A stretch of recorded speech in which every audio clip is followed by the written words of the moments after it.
ಎಲ್ಲರಿಗೂ ನಮಸ್ಕಾರ. ಇವತ್ತು ದೊಡ್ಡಬಳ್ಳಾಪುರ ತಾಲೂಕು ಕೊಡಿಗೆಹಳ್ಳಿ ಗ್ರಾಮ ಪಂಚಾಯತಿಯ ಹೊನ್ನಘಟ್ಟದಲ್ಲಿದ್ದೀವಿ. ಹೊನ್ನಘಟ್ಟದಲ್ಲಿ ಇತ್ತೀಚೆಗೆ ತಲಗವಾರ, ಹೊನ್ನಘಟ್ಟ ಮತ್ತು ಸುತ್ತಮುತ್ತ ಕೋಲೂರು ಈ ಕಡೆ ಎಲ್ಲ ಕರ್ನಾಟಕ ಹೌಸಿಂಗ್ ಬೋರ್ಡ್ನವರು ಜಮೀನು ಅಕ್ವಿಜೇಷನ್ ಮಾಡ್ಕೊಂಡು ಗೃಹ ನಿರ್ಮಾಣಗಳನ್ನು ಮಾಡಬೇಕು ಅಂತ ಹೊರಟಿದೆ. ಇದಕ್ಕೆ ಸಂಬಂಧಪಟ್ಟಂತೆ ಆಗಲೇ 3 ತಿಂಗಳು ಹಿಂದೆಯೇ ರಾಜ್ಯ ಸರ್ಕಾರ ಒಂದು ನೋಟಿಫಿಕೇಷನ್ ಮಾಡೈತೆ. ಏನಂತ, ಈ ಥರ ನಾವು ಇಂಥ ಊರುಗಳಲ್ಲಿ ಜಮೀನನ್ನು ನಾವು ಅಕ್ವಿಜೇಷನ್ ಮಾಡ್ಕೊತೀವಿ ಅಂತ. ಆದರೆ ಇಲ್ಲಿನ ರೈತರು ಮತ್ತು ಗ್ರಾಮಸ್ಥರು ಎಲ್ಲರೂ ಕೂಡ ವಿರೋಧ ವ್ಯಕ್ತಪಡಿಸ್ತಾ ಇದ್ದಾರೆ. ನಮ್ಮ ತಾತನ ಮುತ್ತಾತನ ಕಾಲದಿಂದ ನಾವು ವ್ಯವಸಾಯ ಬರ್ತಾ ಇರ್ತಕ್ಕಂಥ ಜಮೀನನ್ನು ಯಾವುದೇ ಕಾರಣಕ್ಕೂ ನಾವು ಕೊಡೋದಿಲ್ಲ. ಕಾರಣ ಏನು ಅಂತಂದರೆ, ಈ ಜಮೀನನ್ನು ಸರ್ಕಾರ ಕಿತ್ಕೊಂಡ್ಬಿಟ್ರೆ ನಮ್ಮ ಜೀವನ ಏನು ಅನ್ನೋದು ಇಲ್ಲಿ ರೈತರು ಕೇಳ್ತಾ ಇರೋದು ಒಂದು ಪ್ರಶ್ನೆ ಆಗಿದೆ. ಅದಕ್ಕೋಸ್ಕರ ನಾನು ಇವತ್ತು ಹೊನ್ನಘಟ್ಟಕ್ಕೆ ಬಂದಿದ್ದೆ. ಹಲವಾರು ರೈತರ ಜೊತೆಯಲ್ಲಿ ಮಾತನಾಡಿರ್ತಕ್ಕಂಥ ಈ ವಿಡಿಯೋ ನಿಮ್ಗೇನಾನ ಇಷ್ಟ ಆದರೆ ಲೈಕ್ ಮಾಡಿ, ಶೇರ್ ಮಾಡಿ, ಸಬ್ಸ್ಕ್ರೈಬ್ ಮಾಡ್ಕೊಳ್ಳಿ ನಮ್ಮ ಚಾನಲ್. ನಮ್ಮ ಹೊನ್ನಘಟ್ಟ ಮತ್ತು ತಳಗವಾರ ಗಾಳಿ ಪೂಜೆ ಮರಳಿನಲ್ಲಿ ವ್ಯಾಪ್ತಿನಲ್ಲಿ ಹೌಸಿಂಗ್ ಬೋರ್ಡು ಇದಕ್ಕೇನೋ ಅಕ್ವಿಸಿಷನ್ ಆಗ್ತದೆ ಅಂತೇಳ್ಬಿಟ್ಟು ಈ ಏನು ಫೋನ್ನಲ್ಲಿ ಇದು ಕೊಟ್ಟಿದ್ದಾರೆ. ನಮಗಿನ್ನೂ ಯಾವುದೇ ಇಲಾಖೆಯಿಂದ ಮಾಹಿತಿಗಳು ಬಂದಿಲ್ಲ, ನಮಗೆ ನೋಟಿಸ್ ಬಂದಿಲ್ಲ. ಆದ್ದರಿಂದ ನಾವು ನಮ್ಮ ಏನು ಭೂಮಿ ಇದೆ, ಈ ಭೂಮಿ ಚೆನ್ನಾಗಿರೋ ಭೂಮಿನೆಲ್ಲ ನಾವು ಕೊಟ್ಬಿಟ್ಟು ನಾವು ರೈತರು ಜೀವನ ಹೊರೆಯೋದಕ್ಕೆ ಅವಕಾಶ ಇಲ್ದಂಗೆ ಆಗ್ತದೆ. ಆದ್ದರಿಂದ ನಾವು ಈ ನಮ್ಮ ಏನು ಭೂಮಿ ತಗೊಳ್ಳೋದಕ್ಕೆ ಇದು ಮಾಡ್ತಾಯಿದ್ದಾರೆ, ಅದಕ್ಕೆ ವಿರೋಧ ಮಾಡ್ತೀವಿ. ನಾವು ನಮ್ಮ ಭೂಮಿ ನಮಗೆ ನಮ್ಮ ತಾತ ಮುತ್ತಾತನ ಕಾಲದಿಂದ ನಮಗೆ ಬಂದಿರತಕ್ಕಂಥ ಭೂಮಿ, ನಾವು ಇದರಲ್ಲೇ ಜೀವನ ಮಾಡ್ತಕ್ಕಂಥದ್ದು. ನಾವು ಒಳ್ಳೆ ಬೆಳೆ ಮಾಡಿ ನೀರು 1000 ಅಡಿ ಬೋರ್ಗಳು ಕೊರೆದು ನಾವು ನೀರು ತೆಗೆದು ಎಲೆಕ್ಟ್ರಿಸಿಟಿ ರಾತ್ರಿ ಆಗಲು ಕೆಲಸ ಮಾಡಿ ನಾವು ಜೀವನ ಮಾಡ್ತಾ ಇರೋರು. ಆದ್ದರಿಂದ ನಮ್ಮ ಏನು ಅಕ್ವಿಸಿಷನ್ ಮಾಡ್ತಾಯಿದ್ದೀರಾ ಎಲ್ಲನೂ ಬೇರೆ ಕಡೆ ಬರಡು ಜಮೀನುಗಳು ಇರ್ತಕ್ಕಂಥದ್ದು, ಸರ್ಕಾರಿ ಭೂಮಿ ಇರ್ತಕ್ಕಂಥ ಕಡೆ, ನೀವು ಪ್ಲ್ಯಾಂಟೇಷನ್ ಇರೋಂಥ ಕಡೆ ಮಾಡಿ ನಿಮಗೆ ಏನು ಬೇಕೋ ಮಾಡಿಕೊಡ್ರಿ. ನಮಗೆ ಏನು ಈ ಭಾಗದಲ್ಲಿ ಮಾಡ್ತಾಯಿದ್ದೀರಾ ಇದನ್ನು ನೀವು ನಾವು ಮಾಡೋದಕ್ಕೆ ನಾವು ವಿರೋಧ ಮಾಡ್ತೀವಿ. ಆದ್ದರಿಂದ ತಾವು ಎಲ್ಲಾದರೂ ಬೇರೆ ಕಡೆ ಮಾಡಿ ನಮ್ಮನ್ನು ಉಳಿಸ್ಕೊಡಿ, ನಮ್ಮ ಭೂಮಿ ನಮಗೆ ಉಳಿಸ್ಕೊಡಿ. ಸರ್, ನಾನು ಚರಣ್ ಅಂತೇಳಿ ಇಲ್ಲಿ ನಾವು ಒಂದು ನನಗೆ 40 ವರ್ಷ. ನಾನು 10 ವರ್ಷ ಹುಡ್ದಾಗಿಂದನೂ ಇಲ್ಲಿ ಕೃಷಿ ಮಾಡ್ತಾಯಿದ್ದೀವಿ, ರೇಷ್ಮೆ ಮಾಡ್ತಾಯಿದ್ದೀವಿ. ಅದಕ್ಕೆ ಮುಂಚೆ ನಮ್ಮ ತಂದೆ ತಾತವ್ರ ಕಾಲದಿಂದನೂ ರೇಷ್ಮೆ ಕೃಷಿ ಮಾಡ್ತಾಯಿದ್ರು. ಇವಾಗ ಏನೋ ಈ KHPಗೆ ಅಂತೇಳಿ ಒತ್ತುವರಿಗೆ ಅಂತ ಎಲ್ಲ ಒಪ್ಪಿಗೆ ಕೊಟ್ಟಾರೆ ಅಂತ ಹೇಳ್ತಾವ್ರೆ. ನಾವು ಯಾವುದೇ ಕಾರಣಕ್ಕೂ ಯಾರೂ ಒಪ್ಪಿಗೆ ಕೊಟ್ಟಿಲ್ಲ. ಇಂಥ ಬೆಳೀತಾರ ಬೆಳೆಯಲ್ಲಿ ನಾವು ಕೃಷಿಗೆ ನಂಬಿಕೆ ಬಂದಿರೋ ಜನ ನಾವು. ಅದರಲ್ಲಿ ನಾವು ಇದು KHP ಕೊಟ್ಬಿಟ್ಟು ಗುಳೆ ಹೋಗೋಂಥ ಪರಿಸ್ಥಿತಿ ನಮಗೆ ಬೇಡ. ಯಾಕಂದರೆ ತುಂಬ ಇದನ್ನೇ ನಂಬ್ಕೊಂಡು ನಾವು ಜೀವನ ಮಾಡ್ತಾಯಿರೋದು. ರೇಷ್ಮೆನೇ ನಮಗೆ ಜೀವಾಳ. ರೇಷ್ಮೆ, ಅಡಿಕೆ, ತೆಂಗು ಎಲ್ಲ ರೈತರೇ ಇರೋದಿಲ್ಲ. 90% 95% ರೈತರೇ ಇರೋದು. ಎಲ್ಲ ಬೆಳೆ ಅಂತ ಭೂಮಿ, ಯಾವುದು ಬರಡು ಭೂಮಿ ಇಲ್ಲ.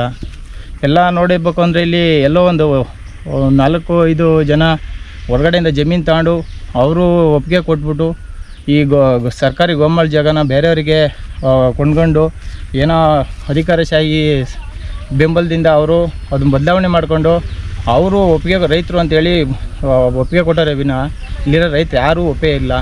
ನಾವು ಇದನ್ನೇ ನಂಬ್ಕೊಂಡು ಜೀವನ ಮಾಡ್ತಾರೆ. ಇದಿಲ್ಲ ಅಂದರೆ ನಮಗೆ ಜೀವನ ಇಲ್ಲ. ಇದು ನಂಬ್ಕೊಂಡೆ ನಾವು ಜೀವನ ಮಾಡ್ತಾಯಿರೋದು. ಯಾರೋ ಹೇಳ್ತಾರೆ 4 ಜನ ಅಂದ್ಬಿಟ್ಟು ಅವ್ರ ಮಾತು ಕೇಳಿ ಸರ್ಕಾರ ರೈತರು ಹೊಟ್ಟೆ ಮೇಲೆ ಮಣ್ಣಾಗ ಬರೆ ಎಳಿದೆ ಕೆಲಸ ಮಾಡದೇ ಇರಬೇಕು. ನಾವು ಇದ್ರ ಮೂಲಕ ಕೇಳ್ಕೊಳ್ಳೋದೇನೆಂದರೆ, ರೈತರ ಬಗ್ಗೆ ಗಮನ ಕೊಡಿ. ಇವಾಗ ಯಾರೋ 4-5 ಜನ ಬಂಡವಾಳಶಾಹಿಗಳು ಮಾಡಿರೋ ಕೆಲಸಕ್ಕೆ ಎಲ್ಲ ರೈತರು ಬಂಡವಾಳಶಾಹಿಗಳು ಮಾಡೋಕ್ಕೆ ಹೋಗ್ಬೇಡ್ರಿ. ನಾವು ಇದನ್ನು ನಂಬ್ಕೊಂಡಿರೋರು. ಇದನ್ನು ಬಿಟ್ಟು ನಾವು ಬೇರೆ ಕಡೆ ಹೋಗಿ ಬದುಕೋಕ್ಕಾಗಲ್ಲ. ಇದು ಬಿಟ್ಟು ನಾವಿಂದ ಜೀವ ಬಿಡಬೇಕಾಗುತ್ತೆ ಅಷ್ಟೇ ಜಮೀನಲ್ಲಿ. ಸಂದೀಪ್ ಅಂತ, ದಿದ್ಯಾ ಗ್ರಾಮ ಊರು. ಇಲ್ಲಿ ರೈತರದ್ದು ಜಮೀನು ಇದು ಮಾಡ್ತಾರೆ ಅಂತ ಕಾಣ್ತೀವಿ ಅಂತ ಹೇಳ್ತಾ ಇದ್ದಾರೆ. ನಮಗೇನು ಯಾರು ಬಂದು ಹೇಳಿಲ್ಲ. ಇಲ್ಲಿ ನಾವು ಕೊಡೋಕ್ಕೂ ಇಷ್ಟ ಇಲ್ಲ. ನಾವೆಲ್ಲ ರೇಷ್ಮೆ ಬೆಳೆ ಬೆಳ್ಕೊಂಡು ನಾವು ಮಾಡ್ಕೊಂಡಿದ್ದೀವಿ. ಇಲ್ಲಿ ನಮಗೆ ಅವರು ಸೈಟ್ಗಳು ಮಾಡಿ ಲೆಕ್ಕ ಮಾಡಿ ಇದು ಮಾಡ್ತೀವಿ ಅಂತ ಹೇಳ್ತಿದ್ದಾರೆ. ಅವರು ಯಾರೂ ಬಂದಿಲ್ಲ, ನಮ್ಮ ಹತ್ರ ಮಾತಾಡಿಲ್ಲ, ನಮಗೂ ಏನು ಹೇಳಿಲ್ಲ, ನಮಗೇನು ನೋಟಿಸ್ ಬಂದಿಲ್ಲ. ಅಕ್ಕಪಕ್ಕದವರು ಬೇರೆಯವರೆಲ್ಲ ಇದು ಮಾಡ್ಕೊಂಡು ಅಕ್ವೈರ್ ಮಾಡ್ಕೊತಾ ಇದ್ದಾರೆ. ಅವರೇನೋ ಕೊಟ್ಕೊತಾ ಇರ್ಬೋದು, ನಾವು ಕೊಡೋದಿಲ್ಲ. ನನ್ನ ಹೆಸರು ವಿಶ್ವನಾಥ್ ಅಂತ. ನಾನು ಹೊನ್ನಘಟ್ಟ ಗ್ರಾಮದಲ್ಲೇ ಒಬ್ಬ ರೈತನ ಆಗಿದ್ದೀನಿ. ನಮ್ಮ ತಂದೆ ಹೆಸರು ಚನ್ನಕೃಷ್ಣಪ್ಪ ಅಂತ. ನಮ್ಮ ತಾತ ಮುತ್ತಾತ ಕಾಲದಿಂದನೂ ನಾವು ವ್ಯವಸಾಯನೇ ಮಾಡ್ಕೊಂಡು ಬರ್ತಾ ಇರೋದು. ಮತ್ತು ಈಗೂ ವ್ಯವಸಾಯನೇ ನಂಬ್ಕೊಂಡು ನಾವು ಜೀವನ ಸಾಗಿಸ್ತಾ ಇದ್ದೀವಿ. ಮತ್ತು ಈಗ ಪ್ರೆಸೆಂಟಾಗಿ ನಾನು ರೇಷ್ಮೆ ಕೃಷಿ ಮತ್ತು ಅಡಿಕೆ ಕೃಷಿ ಮಾಡ್ತಾಯಿದ್ದೀನಿ. ಹಾಗೆ ಮತ್ತು ಹಳಸು ಹಾಕಿದ್ದೀವಿ. ಮತ್ತು ಇನ್ನೂ ಬೇರೆ ಬೇರೆ ಥರದ ಹಣ್ಣಿನ ಗಿಡಗಳು ಸಸಿಗಳನ್ನು ಹಾಕ್ಕೊಂಡು ಎಲ್ಲ ಥರದ ಇದನ್ನು ನಾವು ಮಾಡ್ಕೊಂಡು ಬರ್ತಾಯಿದ್ದೀವಿ. ಇಲ್ಲಿ ನೀವು ನನ್ನ ಹಿಂದೆ ಅಂತ ನೋಡಬೇಕು ಅಂತಂದರೆ ಇದು ನಮ್ಮ ತಾತ ಅವರ ಕಾಲದಿಂದ ತೋರಿಸಿರೋ ಅಂಥ ಬಾವಿ. ಈ ಬಾವಿನಲ್ಲಿ ಹೀಗೆ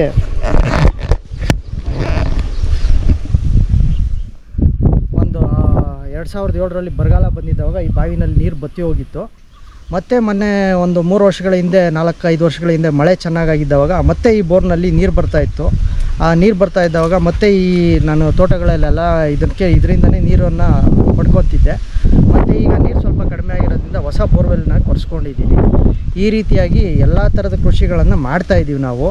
ಹಾಗಾಗಿ ಸರ್ಕಾರಕ್ಕೆ ಈ ಮಂಜೂರಾತಿ ಇವುಗಳನ್ನೆಲ್ಲ ನೋಡಿಕೊಂಡ್ರೆ ನಮ್ಮ ರೈತರ ಭೂಮಿಗಳನ್ನು ಕಸಿದುಕೊಳ್ಳೋದಕ್ಕಿಂತ ಯಾರು ಈ ಕೆಲವರು ಮಾಫಿಯಾದಿಂದ ಈ ಕೆಲವರು ದುಡ್ಡಿನ ಬಹಳ ಬಂಡವಾಳಶಾಹಿಗಳು ಬಂದು ಇಲ್ಲಿ ಜಮೀನನ್ನು ತೆಕ್ಕೊಂಡು ಅವರು ನಾವು ಈ ಗೃಹ ಮಂಡಳಿಗೆ ಜಮೀನನ್ನು ಕೊಡ್ತೀವಿ, ನಮ್ಮ ಜಮೀನನ್ನು ತಗೊಳ್ಳಿ, ಇಲ್ಲಿ ಅಭಿವೃದ್ಧಿ ಮಾಡಿ ಅಂತ ಹೇಳಿದ್ದಾರೆ ಹೊರತು ಇಲ್ಲಿ ಯಾವುದೇ ತಕ್ಕಂಥ ರೈತರು ಯಾವುದೇ ಕಾರಣಕ್ಕೂ ಇಲ್ಲಿ ಜಮೀನು ಕೊಡ್ತೀವಿ ಅಂತ ಯಾರೂ ಮುಂದೆ ಬಂದಿಲ್ಲ. ಕೆಲವೊಂದು ರೈತರಿಗೆ ಆಮಿಷ ತೋರಿಸಿ ಮಾಡಿರಬಹುದು. ಆ ರೈತರಿಗೆ ಅದು ಏನಿದೆಯೋ ಗೊತ್ತಿಲ್ಲ. ನಾವು ಅವ್ರ ಬಗ್ಗೆ ನಾನು ಹೇಳೋಕ್ಕಾಗೋದಿಲ್ಲ. ನಾವು ಹೇಳ್ತಾ ಇರ್ತಕ್ಕಂಥೇನು ನಮ್ಮ ಭೂಮಿಯನ್ನು ನಮ್ಮ ಹಕ್ಕು, ನಮ್ಮ ಭೂಮಿಯನ್ನು ನಮಗೆ ಉಳಿಸ್ಕೊಡಿ. ನಿಮಗಿನ್ನ ಬೇಜಾನು ಸರ್ಕಾರಿ ಜಾಗಗಳಿದೆ, ಅಲ್ಲಿ ಮಾಡ್ಕೊಳ್ಳಿ. ನಮ್ಮ ಭೂಮಿಯನ್ನು ನಮಗೆ ಬಿಡಿ ಮತ್ತು ನಮಗೆ ಬದುಕೋಕ್ಕೆ ಒಂದು ದಾರಿ ಮಾಡಿ. ಇಂತಹ ಕೆಟ್ಟ ಆಲೋಚನೆಗಳನ್ನು ಸರ್ಕಾರ ಕೈ ಬಿಡಬೇಕಾಗಿ ಹೇಳ್ತಾ ಇದ್ದೀನಿ. ಸರ್ ನಮ್ದು ಇರೋದು ಎಲ್ಲರೂ ನಮ್ಮ ಊರು ಅಣ್ಣ ತಮ್ಮದಿರು ಒಂದೊಂದು ಮುಕ್ಕಾಲು ಎಕರೆ ಬಂದಿದೆ. ನಾವು ಜಮೀನೇನ ಅವರು ಇದು ಮಾಡೋಕ್ಕೆ ಬಂದರೆ ನಾವು ವಿಷ ಕುಡಿದು ಸಾಯ್ತೀವಿ. ಎಲ್ಲರೂ ಹೆಂಗಸ್ರ ಮಕ್ಕಳು ಸಮೇತ ಬಂದು ಇಲ್ಲೇ ಸಾಯ್ತೀವಿ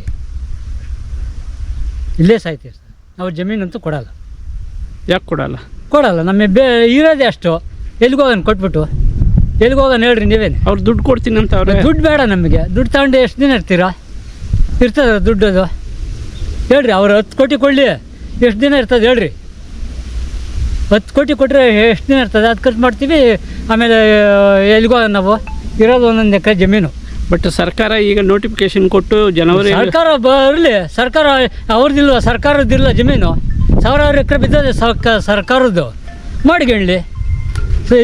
ಇಲ್ಲ ಫಾರೆಸ್ಟ್ರದ್ದು ಅಧಿಕಾರಿಗಳ್ದು ಏನು ಸಾವಿರಾರು ಎಕರೆ ಮಾಡಿಬಿಟ್ಟವ್ರೆ, ಅವ್ರು ಮಾಡಿಕೊಳ್ಳಿ. ಗೋಮಾಳ್ದದೆ. ಬಟ್ ನೀವು ಇಲ್ಲಿ ಜಮೀನು ಮಾತ್ರ ಹೌಸಿಂಗ್ ಬೋರ್ಡ್ ಕೊಡಲ್ಲ. ಯಾವುದೇ ಕಾರಣಕ್ಕೂ ಕೊಡಲ್ಲ. ನಾವು ಸತ್ರು ಜೀವಗೆ ಬಿಡ್ತೀವಿ, ನಾವು ಸತ್ರು ಕೊಡಲ್ಲ. ಜಮೀನು ಮಾತ್ರ ಕೊಡಲ್ಲ ನಾವು. ನಿಮ್ಮ ಹೆಸರು? ರಾಮಕೃಷ್ಣಪ್ಪ ಅಂತ. ಯಾವ ಊರು ನಿಮ್ಮದು? ಹೊನ್ನಾಘಟ್ಟ. ಬಂಧುಗಳೇ, ಈಗ ಕರ್ನಾಟಕ ಗೃಹ ಮಂಡಳಿ ಅಂತ ಏನಿದೆ KHB ಅವರು ಹೊನ್ನಾಘಟ್ಟ, ಮಳ್ಳೆನಹಳ್ಳಿ, ತಲಗವಾರ ಮತ್ತು ಗಾಳಪೂಜೆ ಈ 4 ಗ್ರಾಮಗಳ ಸುಮಾರು 150 ಎಕರೆನ KHBನಲ್ಲಿ ನಿವೇಶನ ಉದ್ದೇಶಕ್ಕೋಸ್ಕರ ಅಕ್ವಿಜಿಷನ್ ಮಾಡ್ತಾಯಿದೆ. ಹಾಗಂತ ನಮಗೆ ಎಲ್ಲ ರೀತಿ ಮಾಹಿತಿ ಸಿಕ್ಕಿದೆ, ಸರ್ಕಾರಕ್ಕೆ ಪ್ರಸ್ತಾವನೆ ಕೂಡ ಹೋಗಿದೆ. ಆದರೆ ಈಗ ಏನು ಅವರು ಮಾಡಿಕೊಳ್ತಿದ್ದಾರೆ ಇದು ಪಕ್ಕ ಫಲವತ್ತಾದ ರೈತರ ಭೂಮಿ. ಈ ರೈತರ ಭೂಮಿ ಅನ್ನೋದಕ್ಕಿಂತ ಇದು ರೈತರ ಉಸಿರು ಅಂತಲೇ ಹೇಳ್ಬೋದು. ಯಾಕೆಂದರೆ ಇದು ಏನು 150 ಎಕರೆ ಇವರು ಅಕ್ವಿಜಿಷನ್ ಮಾಡ್ತಾ ಇದ್ದಾರೆ, ಇವೆಲ್ಲ ಇದರಲ್ಲಿ ಬಹುತೇಕ ಅಡಿಕೆ ಮರಗಳಿರ್ಬೋದು, ರೇಷ್ಮೆ ಇರ್ಬೋದು, ಅಥವಾ ತರಕಾರಿ ಇರ್ಬೋದು, ಈ ಥರ ಬೆಳೆಗಳು ಬೆಳೆಯುವಂಥ ಫಲವತ್ತಾದ ಭೂಮಿ. ಇಲ್ಲಿ ಇವರು ಮಾಡ್ತಾ ಇರೋದು ಅವೈಜ್ಞಾನಿಕ. ಏಕೆಂದರೆ ನಮಗೆಲ್ಲ ಗೊತ್ತಿದೆ, ಸುಮಾರು ವರ್ಷಗಳ ಹಿಂದೆಯೇ ಬೆಂಗಳೂರು ಸಮೀಪ ಶಿವರಾಮ್ ಕಾರಂತ ಬಡಾವಣೆ ಅಂತ ಮಾಡಿರು ಸಾವಿರಾರು ಎಕರೆನಲ್ಲಿ. ಇವತ್ತು ನೀವೇ ಹೋಗಿ ನೋಡ್ಬೋದು, ಕನಿಷ್ಠ ಪಕ್ಷ 14ರಿಂದ 15 ಸಾವಿರ ಸೈಟ್ಗಳು ಇವತ್ತು ಹಂಗೆ ಬಿದ್ದಿದೆ. ಯಾರಿಗೂ ಅದು ವಿತರಣೆ ಆಗಿಲ್ಲ. ಹಾಗಾಗಿ ಅಷ್ಟು ಸೈಟ್ಗಳು ಇವತ್ತು ಖಾಲಿ ಬಿದ್ದರೂ ಕೂಡ ಇಲ್ಲಿ ಬಂದು ಅವ್ರು ಮಾಡ್ತೀವಿ ಅಂತ ಹೊರಟಿರೋದು ಇದು ಯಾವ ಪುರುಷಾರ್ಥಕ್ಕಂತ ಗೊತ್ತಿಲ್ಲ. ಅದೇ ರೀತಿ ಇವತ್ತು ದೇವನಹಳ್ಳಿ ರೈತರು ನೀವು ನೋಡ್ಬೋದು, ದೇವನಹಳ್ಳಿ ಏರ್ಪೋರ್ಟ್ಗೋಸ್ಕರ ಸುಮಾರು 20-25 ವರ್ಷಗಳ ಹಿಂದೆಯೇ ರೈತರನ್ನ ಬರೀ 3 ಲಕ್ಷ ಕೊಟ್ಟು ಅವರ ಜಮೀನು ಕಸ್ಕೊಂಡ್ರು. ಇವತ್ತು ಅಲ್ಲಿ ಕಮ್ಮಿ ಅಂದರೆ 30 ಕೋಟಿ. ಇವತ್ತು ಆ ರೈತರು ಪೂರ್ತಿ ಬೀದಿ ಬಿದ್ದಿದ್ದಾರೆ. ಅದೇ ರೀತಿ ಇಲ್ಲಿನ ರೈತರ ಪರಿಸ್ಥಿತಿನೂ ಹಾಗೆ ಆಗುತ್ತೆ. ಯಾಕೆಂದರೆ ಇದು ಮೊದಲನೇ ಹಂತದಲ್ಲಿ KHBನವರು ರೈತ ಭೂಮಿ ಕಸ್ಕೊತಾವ್ರೆ. 2ನೇ ಹಂತದಲ್ಲಿ ಸರ್ಕಾರನೇ ಹೇಳಿದೆ ಡಿಸೆಂಬರ್ ಅಥವಾ ಜನವರಿನಲ್ಲಿ ಯಾವುದು ಕಿನ್ ಸಿಟಿಗೋಸ್ಕರ ಹತ್ತಿರ 6ರಿಂದ 7 ಸಾವಿರ ಎಕರೆ ಮೊದಲನೇ ಹಂತದಲ್ಲಿ ಅಕ್ವಿಜಿಷನ್ ಮಾಡ್ತೀವಿ ಅಂತ. ಇವೆಲ್ಲ ಆದರೆ ನಾವು ಸತ್ತರೆ ಉಣೋದಕ್ಕೆ ಸಹ ನಮಗೆ ಜಮೀನು ಸಿಕ್ಕಲ್ಲ. ಆ ಮಟ್ಟದಲ್ಲಿ ಇವರ ಸರ್ಕಾರದ ಭೂದಾಹ ಮಿತಿ ಮೀರಿದೆ. ಇವೆಲ್ಲ ಹೇಳಬೇಕು ಅಂದರೆ ರಿಯಲ್ ಎಸ್ಟೇಟ್ ಮಾಫಿಯಾಗೋಸ್ಕರ ಮಾಡ್ತಿರೋಂಥದ್ದು. ಯಾಕಂದರೆ ಇವತ್ತು ಪ್ರತಿ ತಾಲೂಕಿನಲ್ಲಿ ಅಥವಾ ಪ್ರತಿ ಹಳ್ಳಿನಲ್ಲೂ ಭೂಮಾಫಿಯಾಗಳು ದೊಡ್ಡ ಮಟ್ಟದಲ್ಲಿ ನಾಯಿಕೊರೆಗಳಂತೆ ತಲೆ ಎತ್ತಿ ನಿಂತಿದ್ದಾರೆ. ಇವತ್ತು ನಮ್ಮೂರು ಸುತ್ತಮುತ್ತಲೇ ಹೇಳಬೇಕು ಅಂದರೆ 3-4 ಜನ 100 ಎಕರೆ 150 ಎಕರೆ ಜಮೀನು ತೊಗೊಂಡಿದ್ದಾರೆ. ಅವರ ಜಮೀನುಗಳನ್ನೆಲ್ಲ ಈ ಅಕ್ವಿಜೇಷನ್ ಹೊರಗಿಟ್ಟಿದ್ದಾರೆ. ಯಾಕೆಂದರೆ ಈ ಅಕ್ವಿಜೇಷನ್ ಆದರೆ ಪರೋಕ್ಷವಾಗಿ ಲಾಭ ಆಗೋದು ಆ ಶ್ರೀಮಂತ ಭೂಮಾಲೀಕರಿಗೆ. ಅವರಿಗೆ ಅನುಕೂಲ ಮಾಡಿಕೊಡೋ ಉದ್ದೇಶದಿಂದ ಸರ್ಕಾರ ಇದೆಲ್ಲ ಪ್ರೀ ಪ್ಲಾನ್ಡಾಗಿ ಒಂದು ಯೋಜಿತ ರೀತಿಯಲ್ಲಿ ರೈತ ವಿರೋಧಿಯಾಗಿ ಸಂಚು ನಡೀತಾ ಇದೆ. ಇದು ಹೇಳಬೇಕು ಅಂದರೆ ನಮ್ಮ ಭೂಮಿಯನ್ನು ಮಾತ್ರ ಕಸ್ಕೊತಾ ಇಲ್ಲ, ಭೂಮಿ ಕಸ್ಕೊಳ್ಳೋ ಮುಖಾಂತರ ನಮ್ಮ ರೈತರ ಬದುಕನ್ನೇ ಅವರು ಹಾಳು ಮಾಡ್ತಾ ಇದ್ದಾರೆ. ಹಿಂಗೆ ಬಿಟ್ಟರೆ ನಮ್ಮ ಮಕ್ಕಳು ನಮಗೆ ಹಿಡಿ ಶಾಪ ಆಗ್ತಾರೆ. ಸೊ ನಮ್ಮ ಮಕ್ಕಳು ಉಳಿಬೇಕು, ರೈತಾಪಿ ಸಂತತಿ ಉಳಿಬೇಕು ಅಂದರೆ ಈ ಅಕ್ವಿಜೇಷನ್ ಕೈ ಬಿಡಬೇಕು. ಅದರ್ವೈಸ್ ಯಾವುದೇ ಕಾರಣಕ್ಕೂ ರೈತ ಸಂಕಲನ ಉದ್ಧಾರ ಆಗಲ್ಲ. ಯಾಕಂದರೆ ನೀವು ನೋಡ್ತೀರಿ, ಇವತ್ತು ದೇವನಹಳ್ಳಿ ತಾಲೂಕಿನಲ್ಲಿ 70% ಭೂಮಿ ಎಲ್ಲ ಕಳ್ಕೊಂಡಿದ್ದಾರೆ. ಅದೇ ರೀತಿ ನೆಲಮಂಗಲದಲ್ಲಿ ಕಳ್ಕೊಂಡಿದ್ದಾರೆ. ಇನ್ನು ಅವರ ಉಳಿದಿರೋದು ದೊಡ್ಡಬಳ್ಳಾಪುರ ಮಾತ್ರ. ದೊಡ್ಡಬಳ್ಳಾಪುರದಲ್ಲೂ ಇವಾಗ ಕ್ವಿನ್ ಸಿಟಿ ಇರ್ಬೋದು, 28 KHB ಇರ್ಬೋದು, KDB ಇರ್ಬೋದು, ಇವೆಲ್ಲ ನಾನಾ ರೂಪದಲ್ಲಿ ವಾಮಮಾರ್ಗದಲ್ಲಿ ಬಂದು ರೈತರನ್ನ ಜಮೀನೇ ಕಸ್ಕೊತಾ ಇದ್ದಾರೆ. ಇವತ್ತು ಅಷ್ಟೇ ಏಕೆ, ನೀವು ಅಪ್ರೇಲ್ ಪಾರ್ಕಿಗೆ ಹೋಗಿ ನೋಡ್ಬೋದು. ಇವತ್ತು ಅಲ್ಲಿ 100 ಎಕರೆ ಅಲ್ಲ 1000 ಎಕರೆ ಜಮೀನುಗಳು ಇವತ್ತು ಹಂಗೆ ಬಿದ್ದಿದೆ. ಯಾವಾಗ 20 ವರ್ಷದಿಂದ ಇವರು ಅಕ್ವಿಜೇಷನ್ ಮಾಡಿರೋಂಥದ್ದು. ಇವತ್ತು ಅವರು ಅದನ್ನು ಒಂದು ಅಭಿವೃದ್ಧಿಪಡಿಸಿ ಅವರು ಅಲ್ಲಿ ಒಂದು ಉದ್ದಿಮೆ ಇಂಡಸ್ಟ್ರಿ ಮಾಡೋಕ್ಕಾಗಲ್ಲ ಅಂದರೆ ಇದನ್ನ ನಾಳೆ ಇವರು ಕರೆಕ್ಟಾಗಿ ಐಡಿಯಾಲಜಿಕ್ಕಾಗಿ ಅವರು ಅದನ್ನು ಸದುಪಯೋಗ ಪಡಿಸ್ಕೊತಾರೆ ಅನ್ನೋದು ಯಾವುದೇ ಖಾತ್ರಿ ಇಲ್ಲ. ಮೊದಲನೇದು. ಎರಡನೇದು, ಹಂಗೂ ಬಲವಂತ ಅವ್ರು ಭೂಮಿ ಕಸ್ಕೊಂಡ್ರು ಅವರ ರೈತರಿಗೆ ನಮಗೆ ಆ ಭೂಮಿಗೆ ಏನು ಬೆಲೆ ಅಂತ ಕಟ್ತಾವ್ರೆ ಆ ಬೆಲೆ ನಮಗೆ ಪರಿಹಾರ ರೂಪದಲ್ಲಿ ಬರಲಿಕ್ಕೆ ಕಮ್ಮಿ ಅಂದರೆ 10 ವರ್ಷ ಬೇಕು. 10 ವರ್ಷ ಕಳೆದ ನಂತರ ಮತ್ತೆ ಅಧಿಕಾರಿಗಳ ಹತ್ರ ಹೋಗಿ ನಾವು 10% 20% ಲಂಚ ಕೊಡದಿಂದ ನನ್ನ ಮಕ್ಕಳು ದುಡ್ಡು ಬಿಡುಗಡೆ ಮಾಡಲ್ಲ. ಮೊದಲು ಎರಡನೇ ಪ್ರಪೋಸಲ್ ಇಟ್ಟಿದ್ದಾರೆ. ನಿಮಗೆ ದುಡ್ಡು ಬೇಡ ಅಂದರೆ ಅಭಿವೃದ್ಧಿಪಡಿಸಿದ ಜಮೀನು 50% ಕೊಡ್ತೀವಿ ಅಂತ. ಸೊ ನಾವು ಎಲ್ಲಿ ಉಳುಮೆ ಮಾಡ್ತಾಯಿದ್ವಿ ಅಲ್ಲಿ ಕೊಡಲ್ಲ, ಅವರು ಯಾವುದೋ ಒಂದು ಮೂಲೆಯಲ್ಲಿ ಕೊಡ್ತಾರೆ. ಅದು ಅವ್ರು ನಮಗೆ ಕೊಡಲಿಕ್ಕೆ 10 ರಿಂದ 15 ವರ್ಷ ಬೇಕು.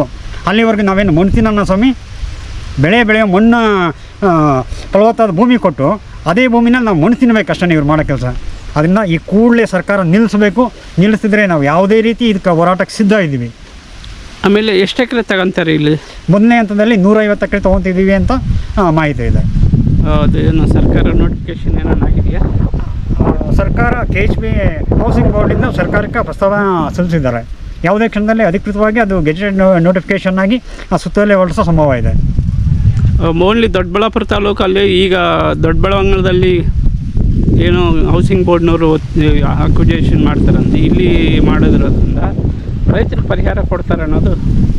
ಸರ್, ಅವರು ಪರಿಹಾರ ಕೊಡೋದು 6-3. ಯಾಕೆಂದರೆ ಬೇಕು ಅಂತಲೇ ಕೆಲವು ವರ್ಷಗಳ ಹಿಂದೆಯೇ ಇಲ್ಲಿನ ಭೂಮಿಯ SR ವ್ಯಾಲ್ಯೂ ಅಂದರೆ ಸ್ಟಾಂಪು ವ್ಯಾಲ್ಯೂ ಏನಿದೆ ಅದನ್ನು ಕಮ್ಮಿ ಮಾಡಿದ್ದಾರೆ. ಕಮ್ಮಿ ಮಾಡಿ ಇದೆಲ್ಲ ಪ್ಲಾನ್ಡಾಗಿ ಇವತ್ತು ಕಸ್ಕೊತಾ ಇರೋದು. ನಮಗೆ ಅದರ ಮಹತ್ವ ಗೊತ್ತಿರಲಿಲ್ಲ ಯಾಕೆ ಕಮ್ಮಿ ಮಾಡಿದ್ದಾರೆ ಅಂತ. ಈಗ ಅರ್ಥ ಆಗ್ತಾ ಇದೆ.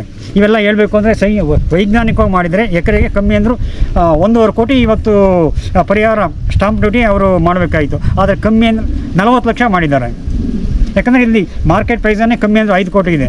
5 ಕೋಟಿ ಇರೋ ಕಡೆ 1.5 ಕೋಟಿ ಆದರೂ ಮಾಡಲೇಬೇಕಾಗಿದ್ದು ಅಂತ 40 ಲಕ್ಷಕ್ಕೆ ಕಮ್ಮಿ ಮಾಡಿದ್ದಾರೆ. ಅಂದರೆ ಇದರಿಂದ ಯೋಜಿತ ಸಂಚು ಬೇಕು ಅಂತಲೇ ಸರ್ಕಾರ ಮತ್ತು ಪ್ರಭಾವಿ ವ್ಯಕ್ತಿಗಳು ಕೆಲವು 2 ವರ್ಷಗಳ ಹಿಂದೆಯೇ ಇಲ್ಲಿ ಸ್ಟಾಂಪು ವ್ಯಾಲ್ಯೂ ಏನಿದೆ ಅದನ್ನು ಕಮ್ಮಿ ಮಾಡಿಸಿದ್ದಾರೆ.